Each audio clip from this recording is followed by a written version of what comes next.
ಮಹಾತ್ಮ, ನಾನು ಕಳೆದ ಜನ್ಮದಲ್ಲಿ ಪ್ರಜಾಮುನಿ ಎಂಬುವನ ಹೆಂಡತಿಯಾಗಿದ್ದೆನು. ಆತ ವೇದಾಂಗಗಳನ್ನು ತಿಳಿದವನು, ಸರ್ವಧರ್ಮ ಪ್ರಿಯನು, ಜ್ಞಾನಿಯೂ, ಪಶುಪಕ್ಷಿಗಳಲ್ಲಿ ದಯಾಪರನು, ಉಪಕಾರಿಯೂ ಆಗಿದ್ದನು. ನಾವು ಪವಿತ್ರ ನದಿಯಾದ ಕಾವೇರಿ ತೀರದಲ್ಲಿ ಆಶ್ರಮವೊಂದನ್ನು ಕಟ್ಟಿಕೊಂಡು ವಾಸಿಸುತ್ತಿದ್ದೆವು. ನನ್ನ ಪತಿಗೆ ಮಾಘ ಮಾಸವೆಂದರೆ ಭಕ್ತಿ. ಆತನು ಆ ಮಾಸದಲ್ಲಿ ಸೂರ್ಯೋದಯ ಕಾಲದಲ್ಲಿ ಪವಿತ್ರ ಸ್ನಾನ ಮಾಡುತ್ತಿದ್ದನು. ಒಂದು ದಿನ ನನ್ನನ್ನು ನನ್ನ ಪತಿ ಸ್ನಾನಕ್ಕೆ ಕರೆದನು. ಮಾಘ ಮಾಸದ ಅಧಿದೇವತೆಯಾದ ಶ್ರೀಹರಿಗೆ ಪೂಜಾದಿಗಳನ್ನು ಮಾಡಲು ಹೇಳಿದನು. ಈ ಪೂಜೆಗಾಗಿ ಆಶ್ರಮದಲ್ಲಿ ಸುಂದರವಾಗಿ ರಂಗೋಲಿ ಇರಿಸಿ ಮಂಟಪ ರಚಿಸಿ ನಡುವೆ ವಿಷ್ಣುಮೂರ್ತಿ ಸ್ಥಾಪಿಸಲು ಹೇಳಿದನು. ಪ್ರತಿದಿನವೂ ಸ್ನಾನ ಮಾಡಿ ಆತನ ಜೊತೆ ಶ್ರೀಹರಿಗೆ ಪ್ರದಕ್ಷಿಣೆ ನಮಸ್ಕಾರಗಳನ್ನು ಮಾಡಿ ಮಾಘ ಪುರಾಣವನ್ನಾಲಿಸಲು ಹೇಳಿದನಲ್ಲದೆ ಶ್ರೀಹರಿಯ ನಾಮ ಸಂಕೀರ್ತನೆ ಮಾಡಬೇಕೆಂದೂ ತಿಳಿಸಿದನು. ಈ ವ್ರತವನ್ನು ಕೈಗೊಂಡಿದ್ದೇ ಆದರೆ ಅರಿಷಡ್ವರ್ಗಗಳನ್ನು ಬಿಟ್ಟು ಪರಮಾತ್ಮನನ್ನು ಸೇವಿಸಿದ್ದೇಯಾದರೆ ಪಾಪ ಮುಕ್ತಳಾಗಿ ಇಹಲೋಕದಲ್ಲಿ ಸುಖಿಸಿ ಮೋಕ್ಷ ಪಡೆಯುವೆ ಎಂದು ಹೇಳಿದನು.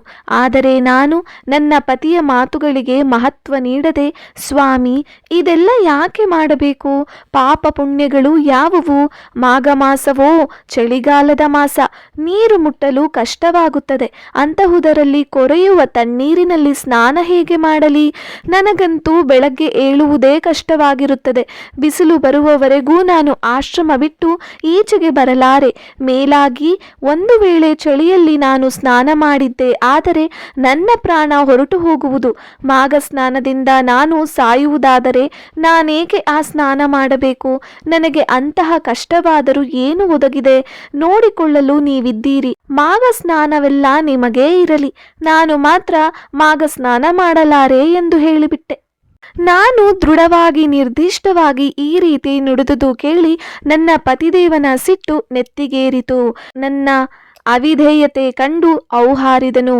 ನಾನಾದರೂ ಪತಿ ಹೇಳಿದಂತೆ ನಡೆದುಕೊಳ್ಳಬೇಕಾದ ಸತಿ ಧರ್ಮವನ್ನು ಪಾಲಿಸಬೇಕಿತ್ತು. ಸಿಟ್ಟಾದ ನನ್ನ ಪತಿ ಕೂಡಲೇ, ಎಲೈ ದುಷ್ಟಳೆ, ನನ್ನ ಪತ್ನಿಯಾಗಿ ಈ ರೀತಿಯಾಗಿ ನುಡಿಯಲು ನಿನಗೆಷ್ಟು ಧೈರ್ಯ? ನೀನೊಬ್ಬಳು ನಾರಿಯೇ, ಹೆಂಡತಿಯಾದವಳು ತನ್ನ ಪತಿಯ ಆಶ್ರಯದಲ್ಲಿದ್ದುಕೊಂಡು ಎಲ್ಲ ವಿಷಯಗಳನ್ನು ಅನುಸರಿಸಿಕೊಂಡು ಹೋಗಬೇಕು. ಇದು ಧರ್ಮ.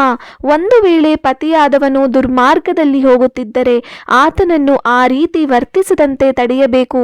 ಪುಣ್ಯಪ್ರದವೂ ದೇಹ ಶುದ್ಧಿ ಮಾಡಿ ಪವಿತ್ರಗೊಳಿಸುವ ಸ್ನಾನವೂ ಆದ ಮಾಘ ಸ್ನಾನವನ್ನು ಮಾಡಲಾರನೆನ್ನುವೆಯ? ಮಾಘ ಮಾಸಾಧಿಪತಿಯಾದ ಶ್ರೀಹರಿಯ ಪೂಜೆ ಮಾಡಲು ಸಿದ್ಧತೆಗಳನ್ನು ಮಾಡಲಾರದೆ ಚಳಿಗೆ ಹೆದರಿ ತಿರಸ್ಕರಿಸುವೆಯ? ನಿನ್ನನ್ನು ದಂಡಿಸದೆ ನಿನಗೆ ಬುದ್ಧಿ ಬರದು. ನೀನು ನನಗೆ ಸತಿಯಾಗಿರಲು ಯೋಗ್ಯಳಲ್ಲ. ಇದೋ ನಿನ್ನನ್ನು ಶಪಿಸುತ್ತಿದ್ದೇನೆ. ನೀನು ಕೃಷ್ಣವೇಣಿ ನದಿ ತೀರದ ನಿರ್ಜನ ಪ್ರದೇಶದಲ್ಲಿರುವ ಅಶ್ವತ್ಥ ವೃಕ್ಷದ ಪೊಟರೆಯಲ್ಲಿ ಒಂದು ಕಪ್ಪೆಯಾಗಿರು. ಇದೇ ನಿನಗೆ ಶಿಕ್ಷೆ ಎಂದು ಹೇಳಿಬಿಟ್ಟನು. ಆಗಷ್ಟೇ ನನ್ನ ತಪ್ಪಿನ ಅರಿವಾಯಿತು. ತಕ್ಷಣ ನಾನು ನನ್ನ ಪತಿಯ ಕಾಲುಗಳಿಗೆರಗಿ ವಿಧವಾಗಿ ಪ್ರಾರ್ಥಿಸಿ ನನ್ನನ್ನು ಕ್ಷಮಿಸಿ ಈ ಶಿಕ್ಷೆಯಿಂದ ಪಾರು ಮಾಡೆಂದು ಬೇಡಿಕೊಂಡೆ. ಮುನಿಶಾಪ ಎಂದೂ ವ್ಯರ್ಥವಾಗದಲ್ಲವೇ? ಆದರೆ ನಾನು ಜ್ಞಾನೋದಯ ಹೊಂದಿ ಕ್ಷಮೆ ಕೇಳುವುದನ್ನು ಮನಗಂಡ ನನ್ನ ಪತಿ ಆದದ್ದೂ ಆಯಿತು. ಇನ್ನಾದರೂ ತಿಳುವಳಿಕೆ ಹೊಂದು. ಆದರೆ ನನ್ನ ಶಾಪ ಶುಕ್ಲ ದಶಮಿಯಂದು ಕೃಷ್ಣವೇಣಿ ನದಿ ತೀರಕ್ಕೆ ಬರುವ ಗೌತಮ ಮುನಿಯನ್ನು ಕಂಡು ಆತನು ಹೇಳುವ ಮಾಘ ಮಾಸದ ಮಹಿಮೆಯನ್ನು ಕೇಳಿದಾಗ ನಿನ್ನ ಕಪ್ಪೆ ರೂಪವು ಹೋಗಿ ಸ್ತ್ರೀ ರೂಪ ಪಡೆಯುವೆ ಎಂದು ಶಾಪವಿತ್ತನು. ಮುನಿ ಶಾಪದಂತೆ ನಾನು ಸ್ತ್ರೀ ರೂಪವನ್ನು ಕಳೆದುಕೊಂಡು ಕಪ್ಪೆಯಾಗಿ ಜನ್ಮ ತಳೆದೆ. ಕುಪ್ಪುತ್ತಾ ಬಂದು ಈ ನದಿ ತೀರದ ಅಶ್ವತ್ಥ ವೃಕ್ಷದ ಪೊಟರಿಯಲ್ಲಿ ಸಾವಿರಾರು ವರ್ಷ ವಾಸ ಮಾಡುತ್ತಾ ಇದ್ದು ಬಿಟ್ಟೆನು. ಇಂದು ನಿಮ್ಮ ದರ್ಶನ ಭಾಗ್ಯದಿಂದ ಹಾಗೂ ನೀವು ಹೇಳಿದ ಮಾಘ ಪುರಾಣವನ್ನು ಕೇಳಿ ಸ್ತ್ರೀ ರೂಪವನ್ನು ಪಡೆದೆನು ಎಂದು ಹೇಳಿದಳು. ಪ್ರಜಾಮುನಿಯ ಸತಿಯ ಮಾತುಗಳನ್ನು ಕೇಳಿದ ಗೌತಮನು, ಸಾಧ್ವೀಮಣಿ, ಪತಿಯ ಮಾತನ್ನು ಕೇಳದೆ ಮಾಘ ಸ್ನಾನವನ್ನು ಉಪೇಕ್ಷಿಸಿದ್ದರಿಂದ ಎಂತಹ ದುಸ್ಥಿತಿ ಪ್ರಾಪ್ತವಾಯಿತು ನೋಡಿದೆಯಾ? ಕಪ್ಪೆಯ ಜನ್ಮಕ್ಕಿಂತ ಬೇರಾವ ನರಕವಿದೆ ಹೇಳು? ಆದರೂ ಜಲವಾಸಿಯಾಗಿ ಇದ್ದಿದ್ದರೆ ನೀನು ಖಂಡಿತವಾಗಿ ಅವನನ್ನು ಸೇರುತ್ತಿದ್ದೆ. ಕಾರಣ ಮಾಘ ಮಾಸದಲ್ಲಿ ನೀರಿನಲ್ಲಿರುವ ಪ್ರಾಣಿಗಳು ತಮಗರಿಯದೆ ಮಾಘ ಸ್ನಾನ ಮಾಡುವುದು ಮಾಡುವುದರಿಂದ ಅವುಗಳೂ ತಮ್ಮ ಕೀಳು ಜನ್ಮಗಳಿಂದ ಮುಕ್ತಿ ಹೊಂದುವವು. ಆದರೆ ನೀನು ಪತಿಯ ಮಾತುಗಳನ್ನು ಉಪೇಕ್ಷಿಸುವುದರಿಂದ ಆತ ನಿನ್ನನ್ನು ಪೊಟರೆಯಲ್ಲಿ ವಾಸಿಸಿಕೊಂಡಿರುವ ಕಪ್ಪೆಯನ್ನಾಗಿ ಮಾಡಿದ. ಅಲ್ಲಿ ನೀರಿಲ್ಲದಿದ್ದುದರಿಂದ ನಿನಗೆ ಮುಕ್ತಿ ದೊರಕಲಿಲ್ಲ. ಇನ್ನಾದರೂ ತಿಳಿ, ಹೆಣ್ಣಾಗಿ ಹುಟ್ಟಿದವಳು ಬಾಲ್ಯದಲ್ಲಿ ತಂದೆಯ ಆಶ್ರಯದಲ್ಲಿ, ಯೌವನದಲ್ಲಿ ಪತಿಯ ರಕ್ಷಣೆಯಲ್ಲೂ, ವೃದ್ಧಾಪ್ಯದಲ್ಲಿ ಮಕ್ಕಳ ಮನೆಯಲ್ಲೂ ಆಶ್ರಯ ಪಡೆದು ಜೀವಿಸಬೇಕು. ಸ್ತ್ರೀ ಸ್ವಾತಂತ್ರ್ಯ ಮಹರ್ತಿ ಎಂದು ಸುದ್ದಿಗಳು ಸಾರುತ್ತಿದೆ. ಸ್ತ್ರೀಗೆ ಸ್ವತಂತ್ರವಿಲ್ಲ. ಆದುದರಿಂದ ನಿನ್ನ ತಿಳುವಳಿಕೆಯಂತೆ ಇಷ್ಟ ಬಂದಂತೆ ವರ್ತಿಸದೆ ಪತಿಯ ನೆರಳಿನಲ್ಲಿ ಬದುಕಬೇಕು. ಸ್ತ್ರೀಯಾದವಳು ಕೇವಲ ಪತಿ ಸೇವೆಯಿಂದಲೇ ಮೋಕ್ಷ ಹೊಂದಿ ಶ್ರೀಹರಿ ಸಾಯುಜ್ಯ ಪಡೆಯುವಳು. ಆಕೆ ಪತಿಯೇ ಪುಣ್ಯಸ್ಥಳ, ತೀರ್ಥ, ಗುರು, ದೈವ ಎಲ್ಲ. ಪತಿ ಸೇವೆ ಬಿಟ್ಟು ಬೇರಾವ ವ್ರತಗಳನ್ನು ಕೈಗೊಂಡರೂ ಆಕೆ ಉದ್ಧಾರವಾಗಳು.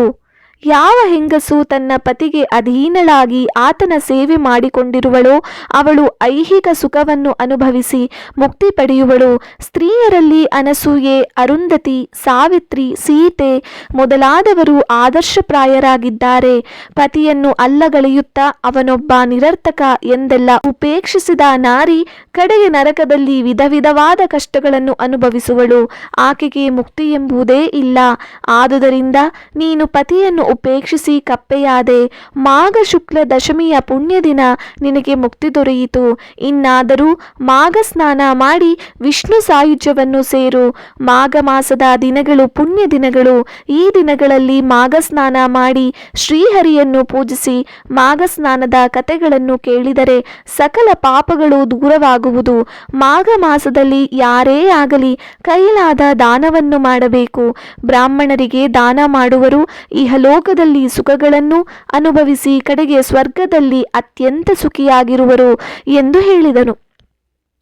ಗೌತಮನ ಮಾತುಗಳನ್ನಾಲಿಸಿದ ಪ್ರಜಾಮುನಿ ಪತ್ನಿಯು ಕೃಷ್ಣವೇಣಿ ನದಿಯಲ್ಲಿ ಮಾಘ ಸ್ನಾನ ಮಾಡಿ ಶ್ರೀಹರಿಯನ್ನು ಪೂಜಿಸಿ ಪುನೀತಳಾದಳು. ಗೌತಮನಿಂದ ಮಾಘ ಮಾಸ ಮಹಿಮೆಯನ್ನು ತಿಳಿದ ವೇಗರಥ ರಾಜನು ತಾನೂ ಕೃಷ್ಣವೇಣಿ ನದಿಯಲ್ಲಿ ಮಾಘ ಸ್ನಾನ ಮಾಡಿ ವೈಕುಂಠಾಧಿಪತಿಯು ಸಕಲ ಮುನಿಗಳಿಂದ ಪೂಜಿತನಾದವನೂ ಆದ ಮಹಾವಿಷ್ಣುವನ್ನು ಭಕ್ತಿ ಶ್ರದ್ಧೆಗಳಿಂದ ಪೂಜಿಸಿ ಮಾಘ ಪುರಾಣವನ್ನು ಆಲಿಸಿ ಬಳಿಕ ರಾಜ್ಯ ಸುಖವನ್ನು ಕಂಡು ಕಡೆಗೆ ವೈಕುಂಠವನ್ನು ಸೇರಿ ನೆಲೆಸಿದನು. ಅವನಿಗೆ ಪುನರ್ಜನ್ಮ ಒದಗಲಿಲ್ಲ. ಕೇಳಿದೆಯಾ ಪಾರ್ವತಿ? ಲಕ್ಷ್ಮೀನಾರಾಯಣ ವ್ರತ ಮಹಿಮೆ. ಮಾಘ ಮಾಸದ ಸ್ನಾನ, ಪೂಜೆ, ಪುರಾಣ ಶ್ರವಣ ಈ ವ್ರತಕ್ಕೆ ಸಮನಾದ ಇನ್ನೊಂದು ವ್ರತವಿಲ್ಲ. ಪ್ರತಿಯೊಬ್ಬ ಭೂಲೋಕದಲ್ಲಿ ಹುಟ್ಟಿದ ಮಾನವನು ಶ್ರದ್ಧಾಭಕ್ತಿಗಳಿಂದ ಮಾಘ ಸ್ನಾನವನ್ನು ಮಾಡಿ ಪಾಪ ಮುಕ್ತನಾಗಬೇಕು. ಅಂತಹವನಿಗೆ ದುಃಖ ಎಂಬುವುದಿಲ್ಲ.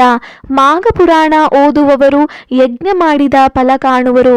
ಮಾಘ ಸ್ನಾನದ ಮಹಿಮೆಯೇ ಅಂತಹುದು ಎಂದು ರುದ್ರದೇವರು ಶಾಂಭವಿಗೆ ಹೇಳಿ ಅವಳಿಗೆ ಸಂತೋಷವನ್ನು ಉಂಟು ಮಾಡಿದರು.